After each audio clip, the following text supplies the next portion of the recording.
Hey, what's up, everybody? Welcome to 40 Time. Because if we don't start, it's most certain that we won't arrive. I'm sitting here with my man Bryce Mueller. This is a very sentimental episode for me because Bryce was one of my first athletes that I ever jumped off the porch with. We go way back. I'm talking about way back, like 2012. What is it, 2012? Yeah, I think so. We go back. He's one of those first kids that really got me into training and really loving this industry that I'm in. You know what I mean? Like he's a big time ref now. He's reffing college, he's reffing high school. I'm gonna give him an opportunity to introduce himself. What up, B? Yeah. What up, man? I appreciate you having me on. No doubt.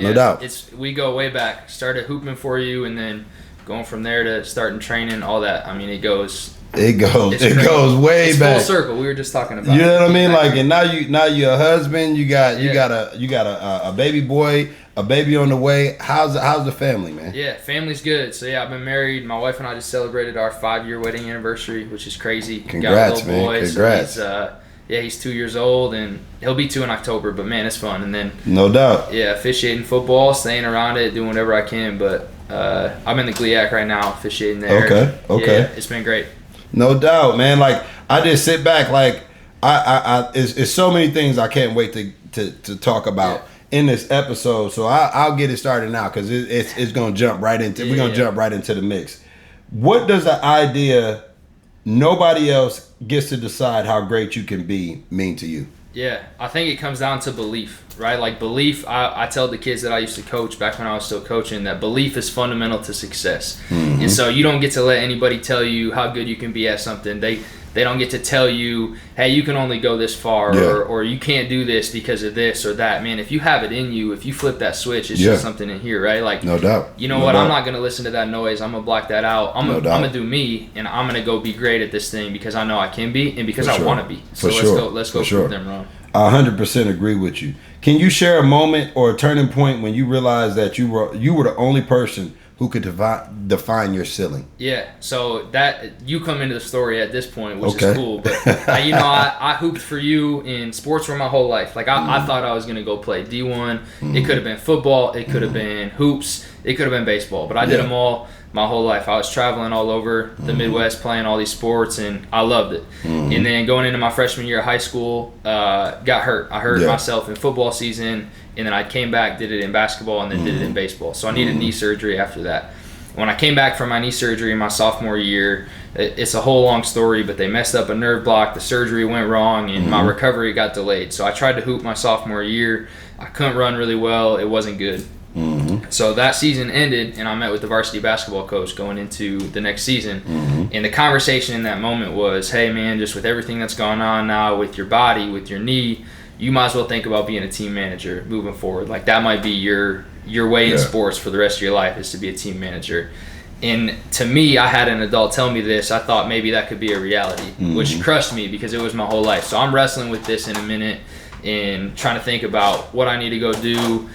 And in me, it was like, no, that's not right. That's not what you're supposed to do. You hoop, man. You play football. You're an athlete. You're an athlete. And I did it, man. I hooped for you before I got hurt, and I was nice. Like it was good. I loved to play, and so I had to find a way to do that, but I couldn't believe in myself at that moment. So I'm wrestling with it that summer, and we end up getting connected with you again to say, hey, let's go make this thing a reality. Like Bryce isn't a team manager. This dude's a hooper. Definitely not a team manager. I just remember being like, he said, what? Yeah. Well, you tell him that you're gonna start. Yeah. And I remember the look in your eyes, like he just told me that I was gonna be a manager. What you mean start? And I was just like, I just know that with a consistent regimen, you can overcome anything. Exactly. And you know what I mean? And it doesn't matter if you wouldn't have started it didn't, and we're going to get to the actual story of what actually happened, but it doesn't matter as long as you know that you're going to give everything you got for it. Because at the end of the day, if you give everything you got for it, you're able to relax and know what you got inside of you. You know what I mean? Like you can give the greatest effort of all time and still fall short, but that's not going to take anything away from you. You know what I mean? And that's how I live my life. Like I fight for the things that I want, and if I don't get them, I just understood. I just gave myself an entirely new avenue to learn how to fight in. You get what I'm saying? Yeah. So I just need a story, and I see you got that. I know you got that right there, and I want to explain to everybody this letter that Bryce wrote. He wrote this letter to me his senior year, and I want him to, if he can, I want you to read it, because this is something that's got me through many dark times. When my mother passed away, when I was feeling down and out about myself, when I couldn't find the confidence in myself to really understand who I was and what I meant and what my value was, it was certain people that would call me on a consistent basis, like my man Dale Gant, my man Drew Terry. They would literally call me every single time I was starting to spiral. But I would pick up that letter it would be like every 2 weeks or so, and I would read that letter. But I want you to read your words that you wrote to me back. You want me to read it all? No, you just read the most important part that you feel to me. So when that hard stuff happens, right, you have two options. You can believe somebody else, or you can decide to believe in yourself. And Damien here helped me believe in myself. And so when my senior season ended and it went really well, I wanted to write him this letter. And part of it in here was that I wrote, "You were determined to prove those people wrong when I wasn't, and I was ready to give up and let them win, but you wouldn't let me do that. So I thank you for that, because you believed in me when nobody else did, and you made me believe in myself too." And that's just the key point, right? Like, none of that would have happened. The senior year, a conference championship, me starting my whole senior year, none of that happens without you flipping that switch for me. We had that hard moment. I could have rolled over. I could have said that, but I leaned in. You know what? Like, nah, F that. We're going to go do this. We're going to do it, man. We about to do it. However we need to do it. If it's getting up at 5 before school, if it's coming before the Y close, if it's picking up dudes off the court and going 2-on-2, 3-on-3, whatever it takes, I'm going to help you realize who you are. And it was all about how you made me feel about myself in those times. Like, I was just becoming a trainer. Like, most people didn't even realize I wasn't a trainer until I started really coaching you guys. So it's like, I always needed to prove to myself, because there were so many things in my life that people beat me down, and I did give up. You get what I'm saying? I didn't give up completely, but I gave up in that moment where I didn't have somebody like myself to be like, no, this is the schedule of what we're going to do. Right. And it was more of, I was just trying to pull pieces together and make it work. So by the time I got to you, I understood the pieces and how they had to be laid out to make them work. So another question for you. Yeah. Just tell us about the time that you faced that setback. Yeah. And the doubt from others about your potential. How did you respond? Like at first, and then when you started gaining a little ground, and then ultimately at the end when you overcame those things. Yeah. I mean, at first, and it, as sad as it is, it's easier to just be like, yeah, that might be it. Mm-hmm. Like, it's easier to say, I don't want to put in that hard work, or I'm not ready to go do that, or you know what, they might be right. Mm-hmm. It's easier in that moment, but then you regret it for a long time. Yes, you might regret it for the rest of your life because you missed your senior season, you decided not to play, or you might regret it for who knows how long, depending on what happens. But really, it just comes down to a choice. Are you going to flip that switch internally? And even if you don't have a setback, it's just in general. Yes. Like, you may not have a setback, but somebody may just think, oh, they're nice, but they don't have it. And so then you got to make that jump to the next level. You got to turn something on inside. And I do think everybody's got it. You just got to find a way to untap it, right? Some people will say, like, you either have it or you don't. I think you have it. You just have to find it within yourself to turn that on, right? Yes, and make that decision to, I'm going to work harder than everybody. And so when I go on the floor now, even though I had this setback with my knee, I wasn't quite as athletic as I used to be. Yeah. But you know what? I'm going to be the hardest worker on the floor. I'm going to be the best shooter on the floor. And I'm going to be the best defender on the floor. No doubt. No doubt. And how did early experiences as an athlete shape your understanding of self-determination? Yeah, right? Because it would shape it, because if I failed, it would make me want to go harder. Yes, right. Exactly. So I always say, like, I want to fail forward. Exactly. I'm gonna miss a shot. Yes. I'm gonna have a bad game. Yes. I'm gonna fail in my life. It translates to life too, right? And so when you make those mistakes, when something doesn't go your way, how are you gonna bounce back? Yeah, for sure. And sports teaches you that. It's your own self-determination to say, all right, if nobody else is gonna do it for you, like, they're not going to just tee it up for you the rest of your life. It might feel like that way sometimes when you're young, but you got to find a way to do it within yourself and set yourself up for success. And that's not even just sports. That's life. That's life. It's just like I can see that reflection of those moments in your life, because it's like, tell me about just your reffing and how when you first started, like I always tell kids this, the refs are a part of the game. Yeah. The scores table is a part of the game. The fans are a part of the game. The coach is a part of the game. But you guys are the main actors in this game. Yeah. It's like, can you tell me what it felt like when that flipped? Like, because I know it had to be a switch that was just like, wait a minute, I'm in the game. Like it has to feel like that. So how does it feel when you're reffing?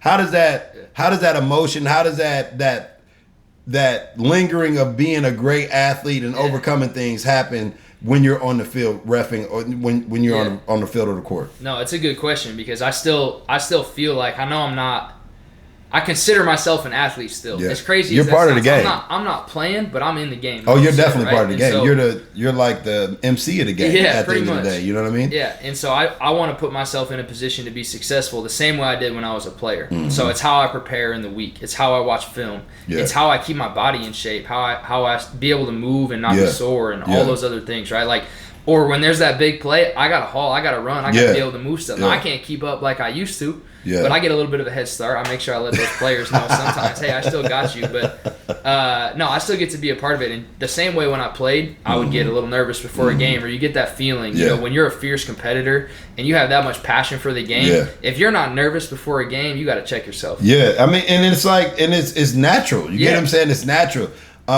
So what do you do?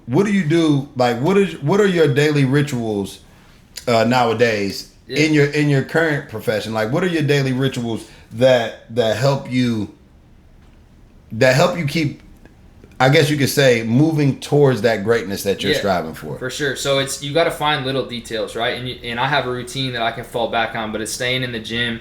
But my lifting now looks a lot different than it looked like when I was training to play versus training to move well. And you know, I wanted to move well when I played, but I wanted to be the strongest, the fastest, and all that. Yeah. Now I just need to be in shape. I want to look good on the field. I want to be able to move well on the field. And so my training in the week is focusing on that.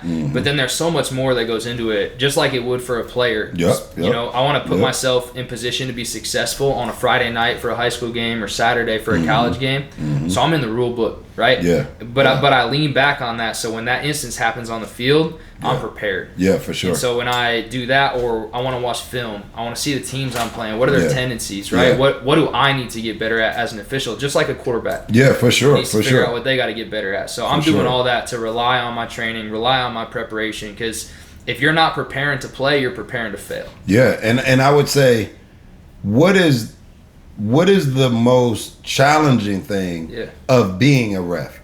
And I'm gonna say it like this. I'm gonna back that up. What's the difference between how you approach being a ref and just a normal guy just wanting to get some extra money? Wants to approach being a ref. For sure, I care a lot more. Like, I really want to give back to the game because I played it, but also. I mean, it was like when I played. You know how I felt when I missed a shot. Oh yeah, you were definitely. That's the thing. You were definitely passionate in a way where it wasn't.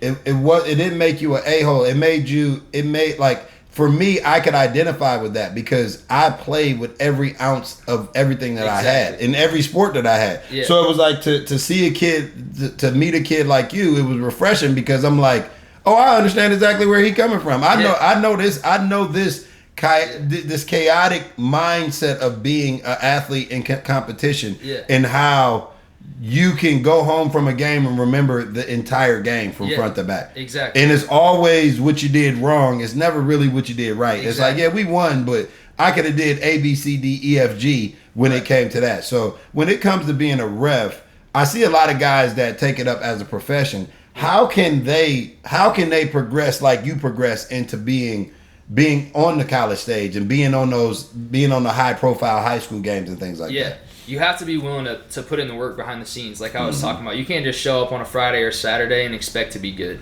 right? And they'll focus more about all the times that they got right and try to be like, oh, I was wrong. It's right, man. No, I want to be perfect. I'll never call a perfect game. Like a quarterback will never play a perfect game. Like a coach will never coach a perfect game. But I'm going to try to, just like they do, right? For sure. And so I care more. I focus more on what areas do I need to improve and where can I get better, because I don't want to do a disservice to the game. I try to go to a game, and if I can go to the game and leave and nobody knew I was there as an official, I did right. It ain't about me. It's about them. It's about the players. And so I'm not going to insert myself, but I'm going to keep them safe. I'm going to uphold the integrity of the game, right? For like, sure. I'm going to do what I'm supposed to do, but I'm going to rely on my training because I put so much time in to do this, to be great at it. Yeah.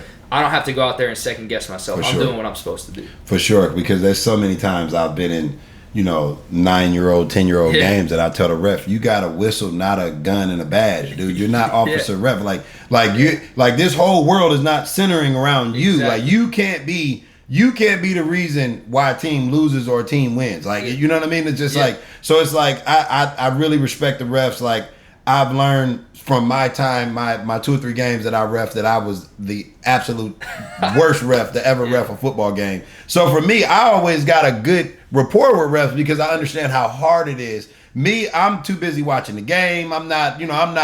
I can promise you, I ref 3 games and I was the back judge. I never called a delay game one time.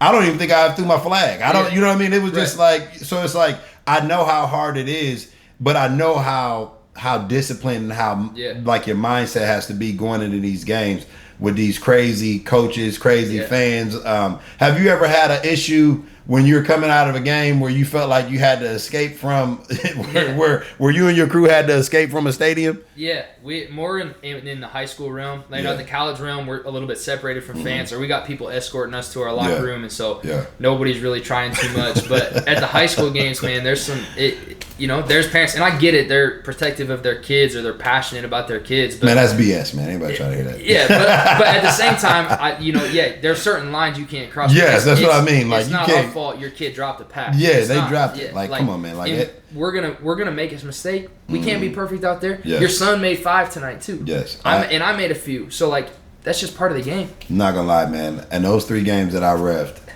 it was a dad that was waiting to fight me at the end of the game. Yeah. And me being confrontational as I am, I'm like, oh yeah, and I'm just like, nah, man, I can't do that. I can't. No, and then one of the Richard Gill. Yeah, Richard Gill, big dog. He literally just let the dude know, like, this is not what you want. Yeah. Like, you give him, take it. I understand you're mad, but you'll cool off. Like, you get what I'm saying? Just relax. And everything was cool after that. Yeah. I got a story about that real quick. All right, go ahead. My mom, nicest lady in the world, right? Mm-hmm. She's great. Yeah. So she came to a game once, a college game I was reffing, and the fans were yelling about us. That's normal, right? Yeah. But they're sitting there waiting and walking, and fans are still yelling, and they're yelling about the officials, and my wife and my dad were there, and my mom's like itching to turn and say something. Darcy's not playing. No, she don't play no games. But my dad and my wife were like, "Hey, you can't say anything." And so she asked me, she's like, "How do you do that?" I was like, "You just take it.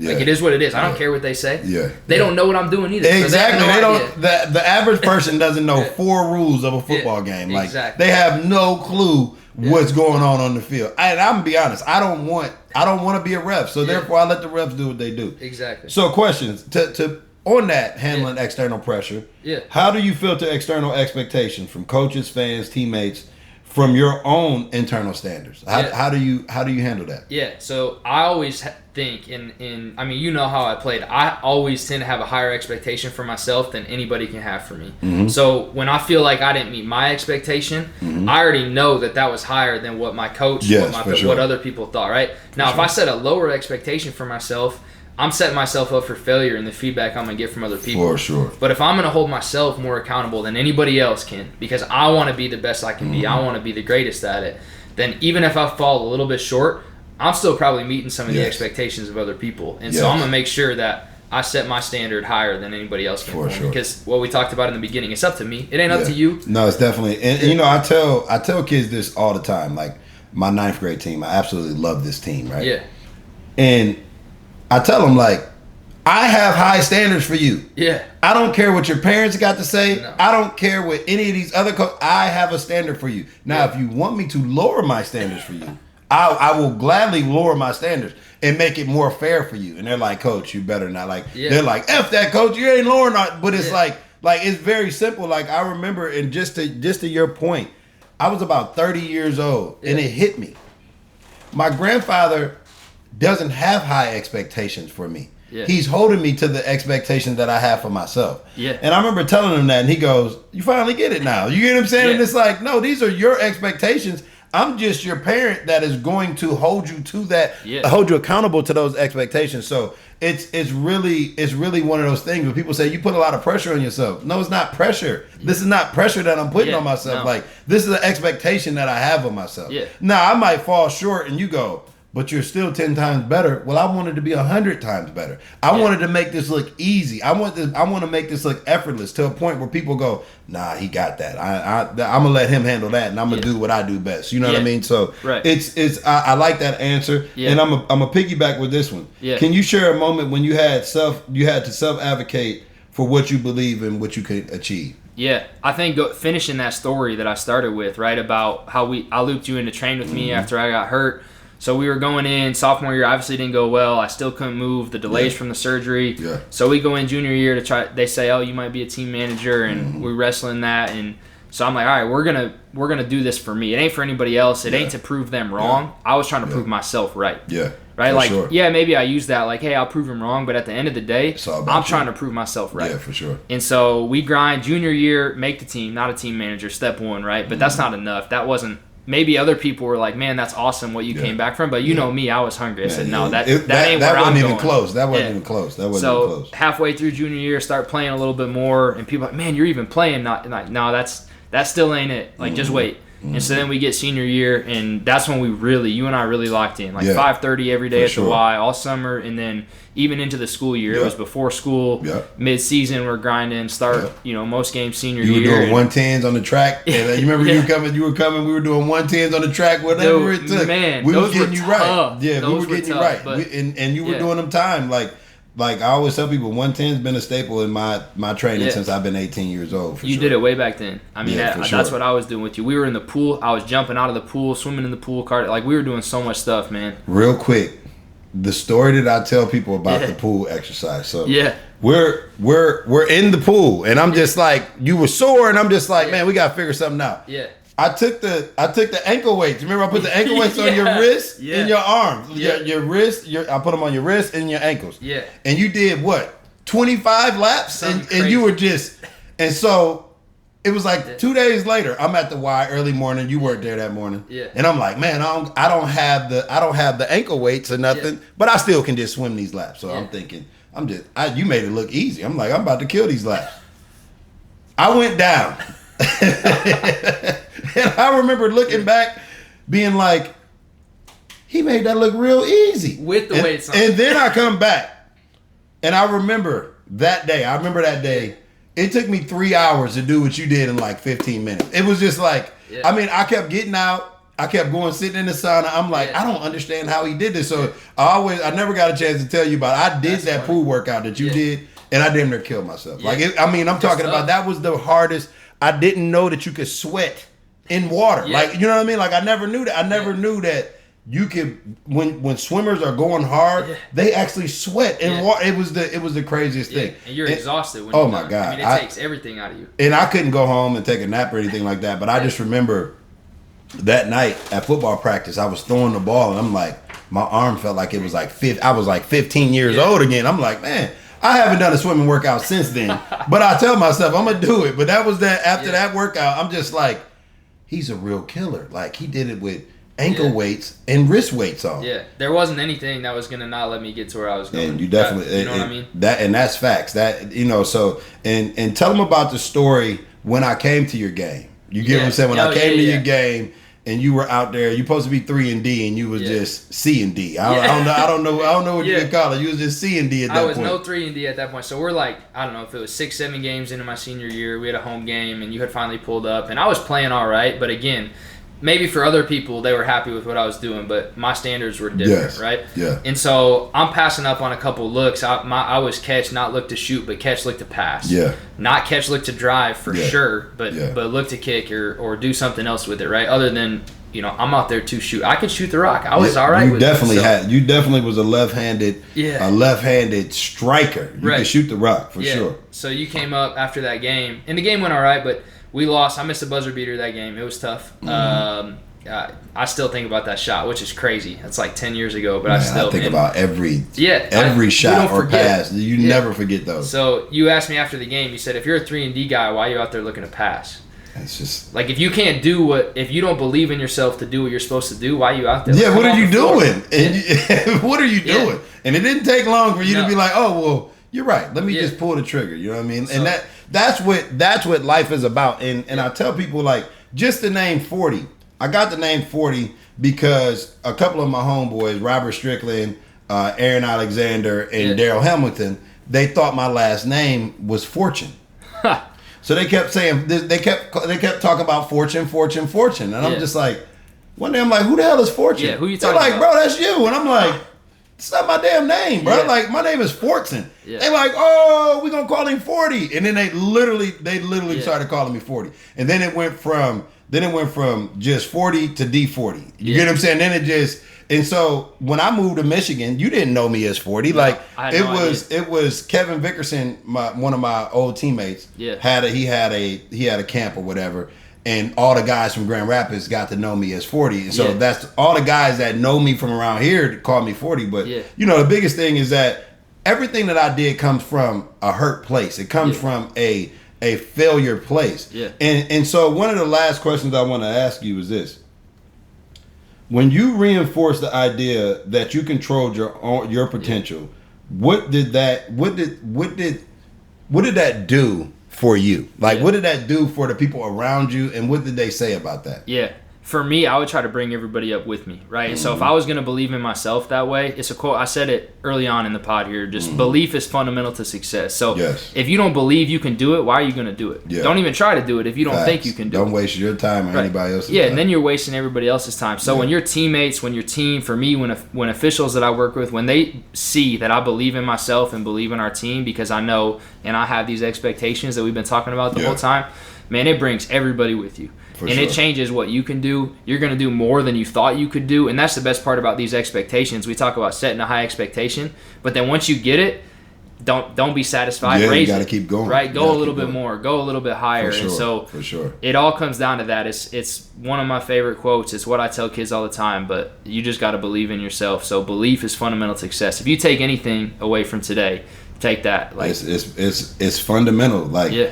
I believe that I had something to say and that people will be interested. And here we go. We 20-something episodes in, and I'm back full circle with one of my favorite dudes in Grand Rapids. And when it comes to sports, you know, I've like numerous times with my mom, numerous times with my dad. You've always been somebody that I always brought up, man. And I appreciate you. I appreciate you taking time out of your Sunday to come rock with me, man. And like, and for me, I want to really have you, and I really want to have you on a consistent basis, especially going through this season, so we can talk about a lot of the things that's going on just on the football field. For sure. I feel like your insight is golden for somebody like me on this platform. Yeah, so I'd love to, man. No 40 doubt. Changed my life for real. I'll look into the camera for this one, but 40 changed my life. You know, he made sure I believed in myself when nobody else did, and I know you impact a lot of athletes, so it's cool for me to come on here, to talk about our story and do this, but to advocate for you, man. You do so much for I appreciate you, for brother. athletes in general. So and like I said, if we don't start, it's most certain that we can't arrive. You feel me? Yes, sir. Appreciate you, brother. Much love, D. Appreciate you. Perfect. Yeah, buddy. Come on. That's so